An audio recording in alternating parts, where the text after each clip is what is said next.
اولم یرالذین کفروا ان السماوات والارض، کیا کافروں نے یہ نہیں دیکھا؟ لفظی ترجمہ تو یہ بنے گا،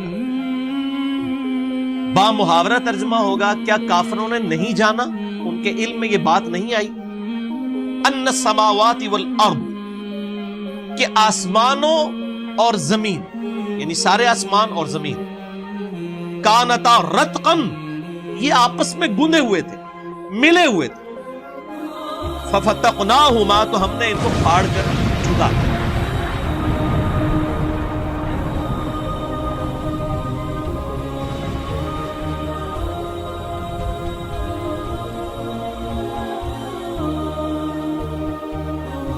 وَجَعَلْنَا مِنَ الْمَاءِ كُلَّ شَيْءٍ حَيٍّ، اور ہم نے ہر زندہ چیز کو پانی سے پیدا کیا۔ افلا یؤمنون، کیا اب بھی ایمان نہ لاؤ گے؟ یہاں پہ میرے بھائیوں میں تھوڑی سی اسی حوالے سے سورہ انبیاء کا جو یہ فیکٹ ہے بگ بینگ، اس کی ہسٹری میں نے مسئلہ نمبر 60 میں بیان کی تھی، یہاں پہ بھی میں تھوڑا سا اس کو ایڈریس کر دیتا ہوں کہ 1929 میں 1929 عیسوی میں ایک امریکن اسٹرونومر تھا ایڈون ہبل، یہ وہی اسٹرونومر ہے جس کے نام کے اوپر وہ ہبل ٹیلیسکوپ ہے دنیا کی سب سے بڑی، جو سیٹ انہوں نے چھوڑی ہوئی ہے خلا کے اندر۔ 1929 میں اس نے ٹیلیسکوپ کے ذریعے چیز آبزرو کی کہ کائنات میں جتنے بھی سیارے اور ستارے نظر آ رہے ہیں نا، یہ ایک دوسرے سے دور جا رہے ہیں، اور فزیکلی اس کا جب اسپیکٹرم ڈرا کیا گیا وہ گریجولی ریڈ کی طرف شفٹ ہو رہا تھا۔ اور یہ فزکس کا قانون ہے کہ اگر کسی موونگ آبجیکٹ، یعنی ادھر سے اگر ایک آبجیکٹ موو کر کے مجھ سے دور کی طرف جائے نا اور اس کا اسپیکٹرم ڈرا کیا جائے تو وہ ریڈ کی طرف شفٹ ہوتا ہے، جتنا دور جائے گا اتنا ریڈ کلر واضح ہوگا۔ تو اس نے جب اسپیکٹرم ڈرا کیا تو اس ریزلٹ پہ پہنچا کہ یہ تو سارے جو آبجیکٹس ہیں یہ تو موو کر رہے ہیں اور ایک دوسرے سے دور جا رہے ہیں۔ تو اس نے کہا کہ اگر یہ ایک دوسرے سے دور جا رہے ہیں تو یقیناً کوئی ایک وقت ایسا ہوگا کہ یہ سارے آبجیکٹس ایک ہی جگہ پر جمع ہوں گے۔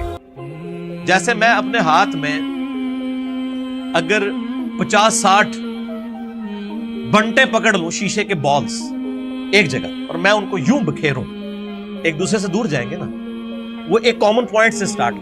اسی طریقے سے یہ جو اربوں ستارے ہیں یہ اگر ایک دوسرے سے دور جا رہے ہیں تو یقیناً ایک ایسا بھی لمحہ ہوگا کہ یہ ان کو ٹائم کو اگر ریورس کر دیا جائے تو ایک سنگل پوائنٹ سے وہ سٹارٹ ہوں گے۔ اور اس نے کہا وہ سنگل پوائنٹ ایسا ہے کہ جس کی ڈینسٹی تو انفینٹ تھی اور والیوم 0 تھی، اور سائنس میں کوئی ایسی چیز نہیں ہوتی کہ جس کی ڈینسٹی انفینٹ ہو، نہ ختم ہونے والی، اور اس کا والیوم، اس کا حجم 0 ہو۔ اس کا مطلب کیا ہے کہ عدم محض سے وجود بخشا گیا چیزوں کو، چیزیں موجود نہیں تھی اچانک پیدا ہو گئی، کریشن ایکس نہیں لو، کائنات کسی ول آف گاڈ کی وجہ سے پروڈیوس ہوئی ہے، عدم محض سے وجود بخشا گیا۔ اور اس بڑے دھماکے کو انہوں نے کہا کہ یہ بگ بینگ۔ اب بگ بینگ پہ میں نے مسئلہ نمبر 60 میں ڈیٹیل سے گفتگو کی، میں آج اس ڈیٹیل میں نہیں جاؤں گا ورنہ میری یہ گفتگو لمیٹڈ ٹائم میں کور نہیں ہوگی۔ اچھا، جب اس نے یہ بات کی تو پھر یہ عوام کے سامنے آیا۔ پھر آئنسٹائن نے تو آلریڈی میتھمیٹیکلی یہ چیز پروف کر دی تھی، ایکسپینڈنگ یونیورس، کہ کائنات پھیل رہی ہے۔ جب یہ دو حقائق سامنے آئے، فزیکلی آبزرویشن بھی اور میتھمیٹیکلی، تو پھر لوگ اس تلاش میں شروع ہو گئے اگلے سٹیپ کے لیے کہ اگر وہ بگ بینگ ہوا تھا تو اس دھماکے کی باریک سی نوائز اور ریڈیشنز آج بھی موجود ہونی چاہیے۔ جیسے کہیں پہ بم پھٹے تو وہاں پہ دھواں اڑتا ہے اور ریڈیشنز اور شاک ویوز پروڈیوس ہوتی ہیں، اور کائنات کا اتنا بڑا دھماکہ ہے تو چاہے وہ اربوں سال پہلے ہوئے، آج تک شاک ویوز کوئی لمیٹڈ فارم میں تو موجود ہوں گی۔ تو یہ دو سائنٹسٹ تھے، ان کا نام تھا، ایک کا نام تھا اے پینزیاز اور دوسرا تھا ڈبلیو ولسن۔ انہوں نے 1965 میں وہ cosmic microwave background radiations دریافت کر لی، ان کو کہتے ہیں CMBR، cosmic microwave background radiation, جو بگ بینگ کی وجہ سے پروڈیوس ہوئی۔ 1978 میں ان دونوں کو نوبیل پرائز دیا گیا اس کے اوپر، کیا فزیکلی آپ نے پروف کر دی یہ چیز۔ وہ آج تک اس دھماکے کے اثرات موجود ہیں کائنات کے۔ پھر 1989 سے لے کر 1993 تک 4 سالوں کے لیے امریکہ نے ایک اسپیس شٹل ڈسکوری لانچ کی تاکہ فزیکلی خلا کے اندر ان چیزوں کو آبزرو کیا جائے، اور اس کے اوپر $160 ملین لگے۔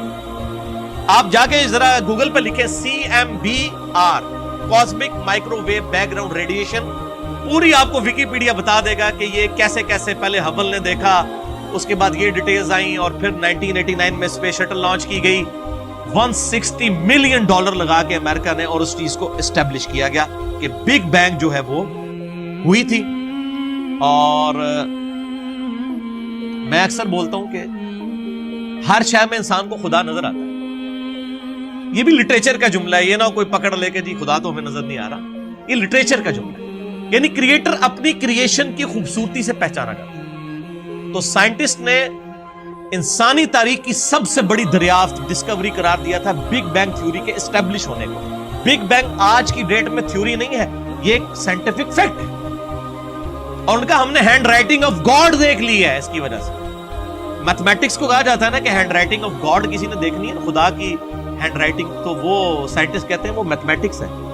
ہر فزیکل فینومینا کے لیے آپ ایکویشن بنا سکتے ہیں۔ اب چونکہ میں میکینیکل انجینئر ہوں، اور آپ کو پتا ہے انجینئرنگ جو ہے وہ اپلائیڈ سائنسز ہے، تو ہم لوگ ہر چیز کا میتھمیٹیکل ماڈل بناتے تھے، اور اس سے وہ چیزیں اسٹیبلش ہو جاتی تھی۔ تو میتھمیٹیکل ماڈل جو ہے یہ خدا کی ہینڈ رائٹنگ ہے۔ اب یہ نہیں کہ آپ کو کہ فزیکل ہینڈ رائٹنگ، یہ بھی لٹریچر کی زبان میں بات ہے۔ تو یہ سارے کے سارے فیکٹ سائنس نے اسٹیبلش کیے، اور الحمدللہ آج اللہ تعالیٰ کو اس حوالے سے سمجھنا آسان ہو۔